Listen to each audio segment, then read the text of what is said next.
ಮತದಾರರ ಪಟ್ಟಿಯಲ್ಲಿ ತಿರುಚುವಿಕೆ ನಡೆದಿದೆ ಎಂದು ಲೋಕಸಭೆಯ ವಿರೋಧ ಪಕ್ಷದ ನಾಯಕ ರಾಹುಲ್ ಗಾಂಧಿ ಮಾಡಿದ ಆರೋಪಗಳನ್ನು ಚುನಾವಣಾ ಆಯೋಗ ತಳ್ಳಿಹಾಕಿದೆ. ಸಾಮಾಜಿಕ ಜಾಲತಾಣ ಎಕ್ಸ್ನಲ್ಲಿ ಚುನಾವಣಾ ಆಯೋಗವು ಈ ಆರೋಪಗಳನ್ನು ದಾರಿ ತಪ್ಪಿಸುವ ಆರೋಪಗಳು ಎಂದು ಹೇಳಿದೆ.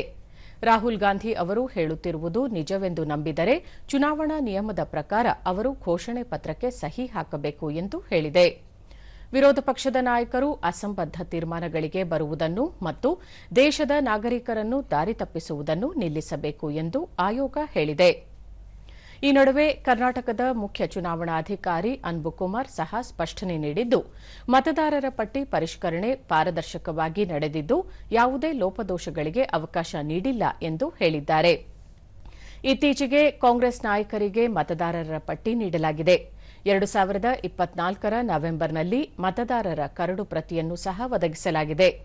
2025ರ ಜನವರಿಯಲ್ಲಿ ಅಂತಿಮ ಮತದಾರರ ಪಟ್ಟಿ ನೀಡಲಾಗಿದೆ. ಅಂತಿಮ ಮತದಾರರ ಪಟ್ಟಿ ನೀಡಿದ ನಂತರ ಕಾಂಗ್ರೆಸ್ ನಾಯಕರಿಂದ ಯಾವುದೇ ಆಕ್ಷೇಪಣೆ ಸಲ್ಲಿಕೆಯಾಗಿಲ್ಲ. ಚುನಾವಣಾಧಿಕಾರಿಗಳ ಮುಂದೆ ಎರಡನೇ ಹಂತದ ಯಾವುದೇ ಆಕ್ಷೇಪಣೆ ಸಲ್ಲಿಕೆಯಾಗಿಲ್ಲ. ಇಷ್ಟೆಲ್ಲ ತಿಳಿದಿದ್ದರೂ ಇಂದು ಸುದ್ದಿಗೋಷ್ಠಿಯಲ್ಲಿ ಮತದಾರರ ಪಟ್ಟಿಯ ಬಗ್ಗೆ ಆಕ್ಷೇಪಣೆ ಎತ್ತಿರುವುದು ಸರಿಯಲ್ಲ ಎಂದಿದ್ದಾರೆ.